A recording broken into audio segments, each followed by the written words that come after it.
अब जरा शांति से सुनिए। मृत्यु का भय कोई कमजोर व्यक्ति का डर नहीं है। यह डर हर उस इंसान के भीतर होता है जो जीवन को गंभीरता से जीता है। फर्क सिर्फ इतना है कि कुछ लोग इस डर को दबा लेते हैं और कुछ लोग इसे समझने की कोशिश करते हैं। अगर आप इस वीडियो को देख रहे हैं तो इसका अर्थ है कि आप समझने वालों में से हैं और ऐसे ही लोगों के लिए यह चैनल बनाया गया है। इसलिए वीडियो देखते समय चैनल को सब्सक्राइब करना न भूलिए ताकि ऐसे ज्ञान की कड़ी लगातार आप तक पहुंचती रहे। सबसे पहले यह समझना जरूरी है कि हमें मृत्यु से नहीं बल्कि अज्ञान से डर लगता है। हमें नहीं पता कि मृत्यु के बाद क्या होता है, इसलिए मन डर की कल्पनाएं करने लगता है।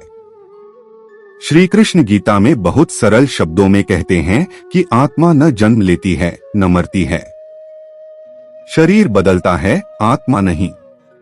अगर यह बात आपको थोड़ी भी शांति दे रही है तो समझ लीजिए कि आप सही जगह आए हैं और ऐसे ही विषयों के लिए चैनल को अभी सब्सक्राइब कर लेना चाहिए। अब अपने जीवन को याद कीजिए। बचपन खत्म हुआ, जवानी आई, जिम्मेदारियां आईं। हर चरण में एक पुराना रूप समाप्त हुआ और नया रूप शुरू हुआ। क्या उस पुराने रूप के जाने को आपने मृत्यु कहा? नहीं, उसे परिवर्तन कहा। शास्त्र कहते हैं कि मृत्यु भी ऐसा ही एक परिवर्तन है। फर्क बस इतना है कि हम उसे देख नहीं पाते। इस तरह की बातें अगर आपको सोचने पर मजबूर कर रही हैं, तो इस चैनल से जुड़े रहना आपके लिए बहुत लाभदायक होगा।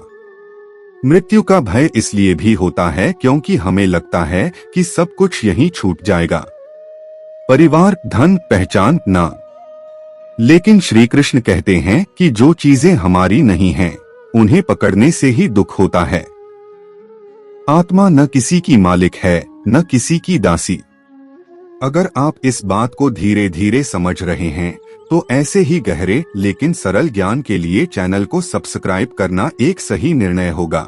बहुत से लोग मृत्यु से इसलिए डरते हैं क्योंकि मन में अपराध बोध होता है। लगता है कि जीवन सही तरह से जिया या नहीं। यहाँ एक बहुत सीधी बात समझिए। अगर आप आज अपने कर्म सुधार लें, अपने व्यवहार में सच्चाई, करुणा और संतुलन ले आए तो मृत्यु का भय अपने आप कम होने लगेगा। क्योंकि डर हमेशा अधूरेपन से पैदा होता है। और अगर आपको यह बात दिल को छू रही है तो इस चैनल को सब्सक्राइब करके ऐसे और वीडियो अपने जीवन का हिस्सा बनाइए। शास्त्र कहते हैं कि जो व्यक्ति कभी कभी मृत्यु का स्मरण करता है वह जीवन को अधिक सुंदर जीता है। मृत्यु का स्मरण डर के लिए नहीं बल्कि जागरूकता के लिए है। यह याद दिलाने के लिए कि समय सीमित है, इसलिए क्रोध, द्वेष और अहंकार में समय न गवाएं। अगर यह सोच आपको पसंद आ रही है तो चैनल को सब्सक्राइब करना न भूलें क्योंकि यहाँ डर नहीं, समझ दी जाती है। अब श्री कृष्ण की एक बहुत गहरी बात समझिए।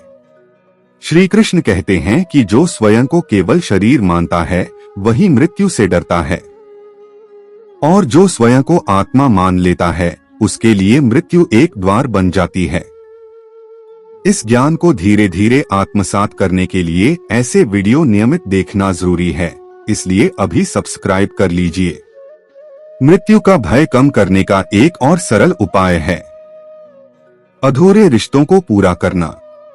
जिनसे नाराजगी है उन्हें मन से क्षमा करना, जिनसे प्रेम है उन्हें समय देना। क्योंकि बहुत बार मृत्यु का डर इस बात से होता है कि कहीं कुछ अधूरा न रह जाए। अगर आपको यह सलाह सच्ची लगती है तो इस चैनल से जुड़े रहिए। यहाँ जीवन को हल्का बनाने की बातें होती हैं। भक्ति भी मृत्यु के भय को कम करती है। जब मन किसी उच्च सत्ता में टिक जाता है तो डर कमजोर पड़ जाता है। चाहे आप श्री कृष्ण का नाम लें, राम का नाम लें या ईश्वर को किसी भी रूप में स्मरण करें, नाम नहीं भाव महत्वपूर्ण है। अगर भक्ति और ज्ञान का यह संतुलन आपको अच्छा लग रहा है तो चैनल को सब्सक्राइब करना आपका ही लाभ है। गरुड़ पुराण कहता है कि जैसा जीवन होता है वैसी ही मृत्यु होती है। अगर जीवन अशांत है तो मृत्यु का भय बढ़ता है। अगर जीवन संतुलित है तो मृत्यु भी शांत लगने लगती है। इसलिए डर से भागिए मत, जीवन को सुधारिए। और ऐसे ही शास्त्र आधारित सरल ज्ञान के लिए चैनल से जुड़े रहिए। अब अंत में एक बहुत सीधी बात, मृत्यु के भय को पूरी तरह मिटाने की कोशिश मत कीजिए। उसे समझिए, स्वीकार कीजिए। जो स्वीकार कर लिया जाता है वही शांत हो जाता है। जब मृत्यु जीवन का शत्रु नहीं बल्कि नियम बन जाती है, तब भय विश्वास में बदल जाता है। अगर इस वीडियो ने आपके मन को थोड़ा भी हल्का किया है तो इसे यहीं खत्म मत होने दीजिए। चैनल को सब्सक्राइब कीजिए, क्योंकि यहाँ हर वीडियो आपके जीवन को थोड़ा और शांत बनाने के लिए है। यही श्री कृष्ण का संदेश है, यही गीता का ज्ञान है और यही सनातन धर्म की सबसे बड़ी शांति है।